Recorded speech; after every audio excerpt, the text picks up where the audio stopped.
Olá, amigos! Sejamos bem-vindos a mais um trabalho do Grupo Espírita Irmão Ismael e agradecemos em nome da Associação Espírita Caridade pela oportunidade de aprendizado e divulgação do Consolador Prometido. Nós vamos iniciar com uma leitura do Evangelho segundo o Espiritismo e uma prece. Os infortúnios ocultos. Nas grandes calamidades, a caridade se emociona e observam-se impulsos generosos, no sentido de reparar os desastres. Mas, a par desses desastres gerais, há milhares de desastres particulares que passam despercebidos, como o das pessoas que jazem sobre um catre sem se queixarem. São esses infortúnios discretos e ocultos que a verdadeira generosidade sabe descobrir sem esperar que peçam assistência. Deus Pai de infinito amor, Mestre Jesus, espiritualidade amiga, agradecemos por mais essa oportunidade de reflexão do Evangelho de Jesus à luz da doutrina espírita. Possamos todos nós, nos nossos lares, nos sentirmos bem acolhidos pelos amigos benfeitores que vêm em nosso auxílio para mais esta tarefa. Assim, com muita gratidão, pedimos a tua permissão e o amparo dos bons amigos para iniciarmos este trabalho e que possamos servir de úteis instrumentos para tal. Que assim seja. Bem, irmãos, nosso tema de hoje é Floresça onde Deus te plantou. A base deste trabalho está no Evangelho de João, capítulo 15, versículo 5. Vou ler aqui na minha colinha. Eu sou a videira, vós os ramos. Quem está em mim e eu nele, esse dá muito fruto, porque sem mim nada podeis fazer. Jesus. Por vezes nós nos questionamos sobre a nossa real função, onde nós estamos, com as pessoas com as quais nós convivemos, qual é o nosso papel nesse meio.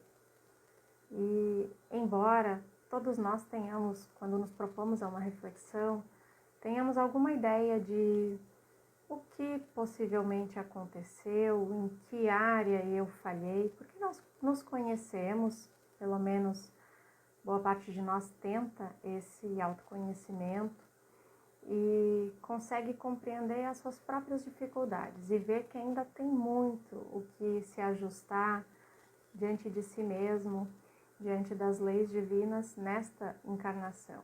Afinal, nenhum de nós é perfeito, todos estamos ainda fazendo parte deste plano de imperfeições com muita justiça, com muita verdade.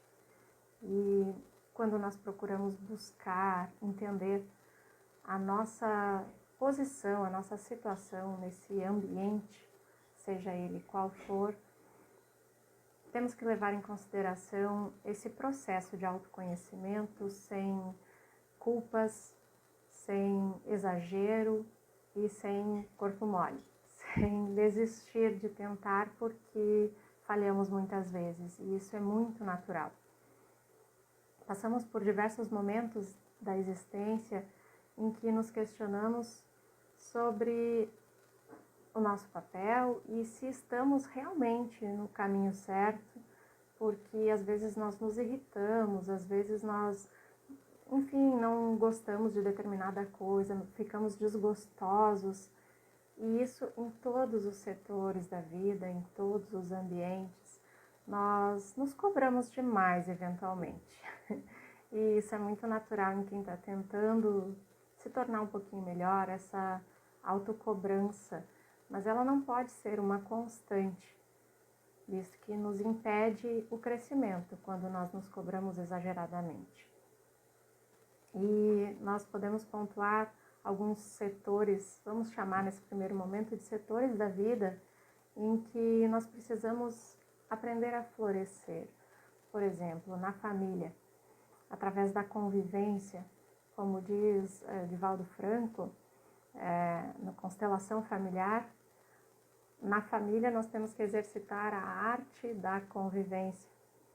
E é uma arte, porque nós precisamos nos reinventar todos os dias, entendendo que aquelas pessoas que convivem conosco são individualidades, seres amados, embora às vezes tenhamos algumas divergências ou dificuldades, são aqueles que estão ao nosso lado em todos os momentos. Pensemos no atual, em que a maioria das pessoas está convivendo mais com os seus entes queridos, com a sua família, as pessoas do seu lar. E essa convivência mais constante, mais frequente, faz com que nós percebamos o outro com maior intimidade, com maior proximidade, tanto nos seus pontos positivos, como nas suas fraquezas. E por vezes nós acabamos julgando mais as fraquezas e as dificuldades do outro, porque não estávamos acostumados com aquela frequência, vamos dizer assim. E essa convivência, que nunca foi, na maioria dos lares, fácil, acaba se tornando cada vez mais difícil em momentos em que se aproxima mais, em que a pessoa passa mais tempo ao lado das outras e tem ali que também exercer o seu papel naquele lar. O objetivo é, obviamente, chegarmos ao amor. E por que falamos amor? As pessoas do mesmo lar se amam, não tem necessidade de falarmos disso. Acreditamos que sim, que há esta necessidade, porque alguns confundem encantamento, paixão, laços de família com amor genuíno. E longe de nós querermos definir o amor, posto que ainda estamos num processo de aprendizado nessa existência e que vai levar muitas existências ainda, mas dentro daquilo que nós entendemos como base desse sentimento, fica uma indicação de leitura que não vamos poder ampliar nesse trabalho hoje, mas é um livro do Jason de Camargo, intitulado Educação dos Sentimentos. É um livro maravilhoso para que nós possamos nos compreender melhor. É um livro tecnicamente muito bem estruturado. No meu ponto de vista, é um livro não desmerecendo o conhecimento, a intelectualidade do seu autor, que é alguém que eu admiro muito, mas é um livro muito bem inspirado. Se nós formos estudar cada um dos temas trazidos, é um aprendizado para a vida, como muitas outras obras que nos auxiliam nessa reflexão, mas fica a dica de leitura desta obra. No Evangelho segundo o Espiritismo, nós vamos encontrar uma definição que o Espírito Lázaro fala sobre o amor, quando ele diz assim: não estou falando sobre o amor no sentido vulgar, comum do termo, mas esse sol interior que condensa e reúne no seu ardente foco todas as aspirações e todas as revelações sobre-humanas. Ou seja, o amor é mais sublimado, está distante daquilo que nós conhecemos no dia a dia, posto da convivência material.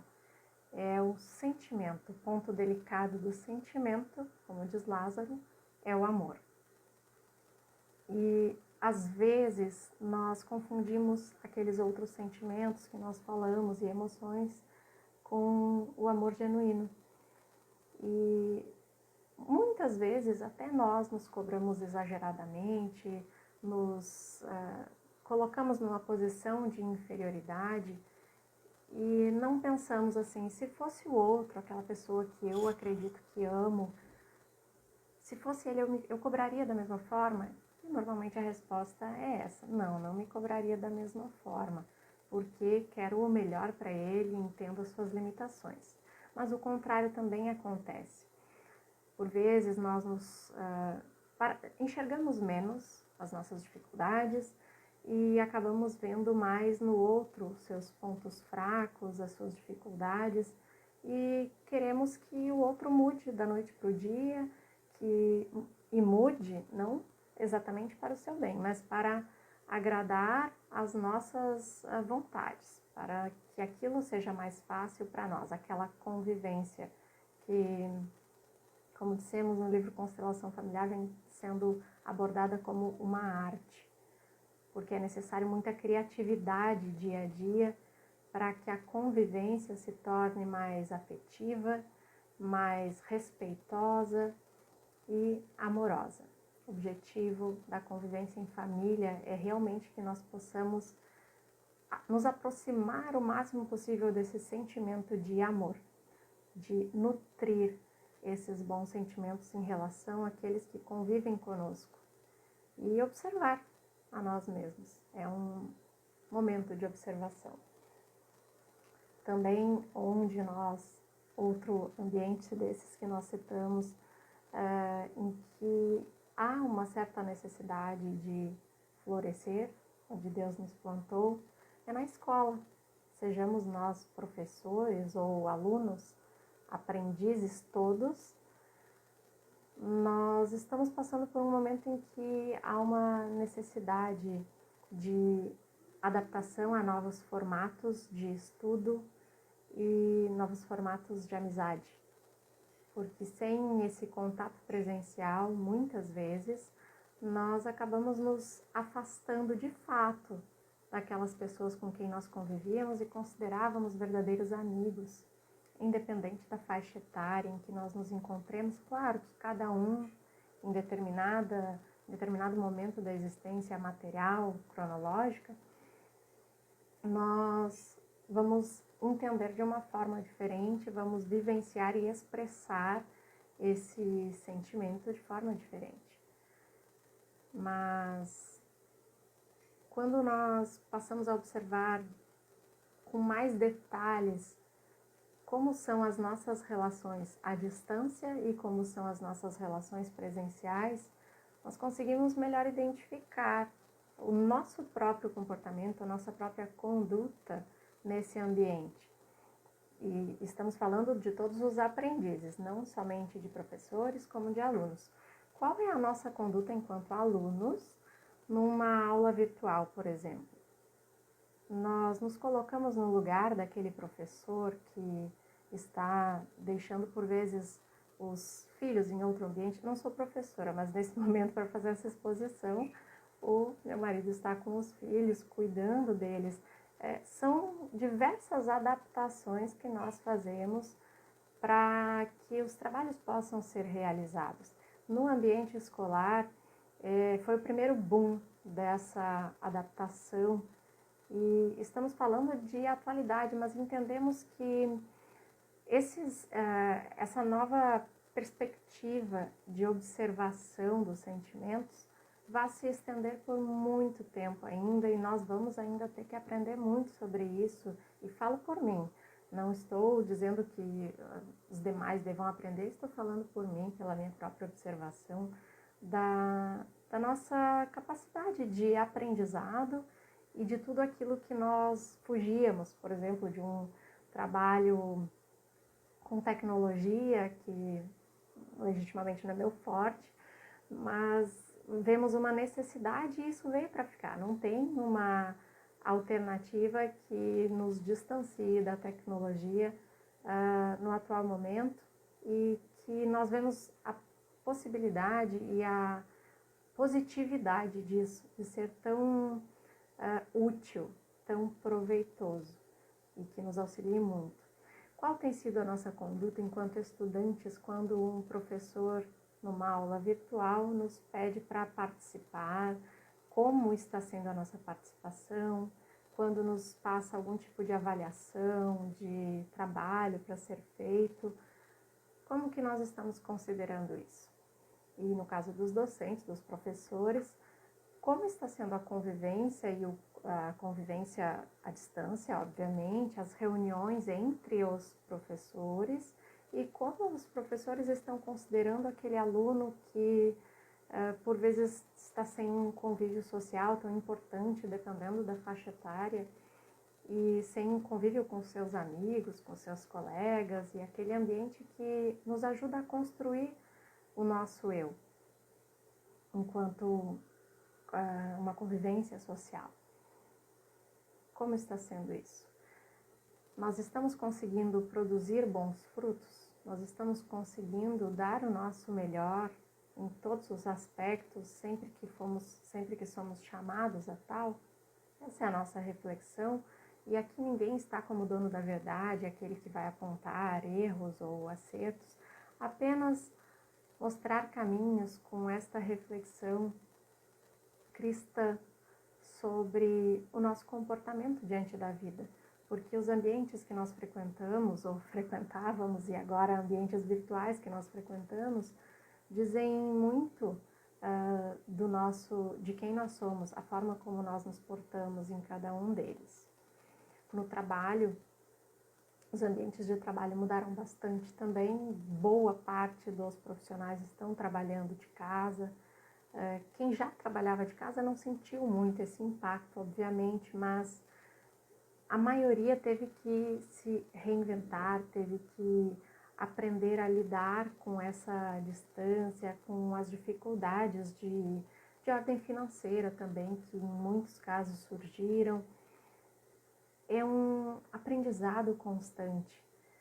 E quando nós paramos para olhar de forma macro sobre tudo isso que está acontecendo atualmente, nos amplia a visão. Nós observamos que a sociedade, de maneira geral, está moralmente doente, porque em pequenas atitudes nós conseguimos observar a mudança no sentimento, a mudança na maior parte das pessoas, de querer fazer o bem, de uns ajudarem aos outros. E nada melhor do que uma calamidade, como nos trouxe a leitura inicial, antes da prece de abertura, sobre os infortúnios ocultos. Nas grandes calamidades é que nós conseguimos observar a caridade em ação de fato. Nesse momento em que nós falamos sobre os ambientes de trabalho, as pessoas estão, de maneira geral, um pouco mais ansiosas, alguns até estressados, preocupados com o futuro, porque é difícil quando nós não colocamos a vida espiritual acima das questões de ordem material. É difícil observar que isso é só um momento, é só uma fase, vai passar, já está passando, enfim, é necessário que passemos por isso para um aprendizado. Acreditamos que o florescer onde Deus nos plantou não é, em relação ao ambiente de trabalho, não é apenas produzir dentro num momento de dificuldade de investimentos, enfim, mas de entender o altruísmo entre os colegas de trabalho, entre as empresas que podem auxiliar e aqueles que necessitam de ajuda. É muito recurso, muito subsídio para produzir o bem, seja no lar, na família, compreendendo melhor o outro, na escola, podendo ter uma visão amorosa e amistosa entre professores e alunos, e corpo diretivo, enfim, seja no trabalho, eu enxergar mais o outro como alguém como eu. E em muitas empresas, o que nós percebíamos antes era um excesso de competitividade entre os funcionários da empresa, entre, vamos dizer assim, irmãos, filhos de um mesmo pai, entre pessoas que estão ali para o bem de uma organização, competindo entre elas, sendo que a união é que vai fazer com que a instituição cresça. a instituição possa seguir adiante. E o outro ambiente que nós pontuamos para falar é o espiritismo, a nossa atuação enquanto espíritas. É claro que muitos de nós, com o afastamento dos trabalhos presenciais, acabamos por uma falta de rotina espiritual, vamos dizer assim, em casa mesmo. Não estamos falando da rotina de ir até a casa espírita, mas por falta de uma rotina de harmonização íntima no próprio ambiente doméstico, acabamos nos envolvendo em pensamentos que nem sempre são positivos, deixamos que a nossa vibração baixe e acabamos construindo no nosso ambiente doméstico formas, pensamento que atraem entidades perturbadoras pelo nosso próprio pensamento de descrédito, de insegurança, de desconfiança, de desamor, de desesperança, angústias, ansiedades, enfim, todos nós somos falhos, humanos, nutrimos sentimentos inferiores, mas até podemos ter esses sentimentos, mas vamos tentar, é a nossa proposta para todos nós, tentar evitá-los, não manter estes sentimentos ruins, que a gente sabe que nos prejudicam, não manter pensamentos ruins, não cultivar, porque eles crescem. E conforme nós vamos alimentando esses sentimentos e pensamentos ruins, os sentimentos perturbadores e os pensamentos perturbadores vão crescendo em nós. E o que nós queremos que floresça é o amor, é o trabalho no bem, é o serviço cristão em qualquer lugar. Enquanto espíritas, e acredito que muito disso se aplique a outros cristãos de outras crenças, de outras congregações, nós falhamos na fé. Isso não é demérito, é momento de aprendizado e não estamos generalizando. Estamos falando muitos de nós, não estamos dizendo que todos falharam na fé, mas muitos de nós, seja em momentos bem pequenos e insignificantes, irrelevantes, seja em momentos mais significativos, mais importantes, acabamos falhando. E está tudo bem. Nós estamos nesse processo de aprendizado. Somos eternos aprendizes, desejosos de seguir o Cristo e servir o Cristo por intermédio da doutrina espírita, que nos dá um prato cheio de esperança no porvir, nos mostrando que as calamidades têm razão de ser, as dificuldades da vida têm razão de ser. Onde quer que estejamos, nós precisamos nos reinventar enquanto espíritos imortais. O que quer dizer isso? Nos tornarmos melhores a cada dia. Muitas vezes as pessoas nos convidam para ir num velório, por exemplo. Claro, no momento atual acredito que isso não esteja acontecendo devido a não poder haver aglomeração, enfim. Mas quantos de nós já não passaram por essa experiência de ser chamada ou por ir a um velório por causa de algum amigo, de um familiar, e ver as pessoas falando sobre frivolidades, num desrespeito total ao espírito que acaba de morrer.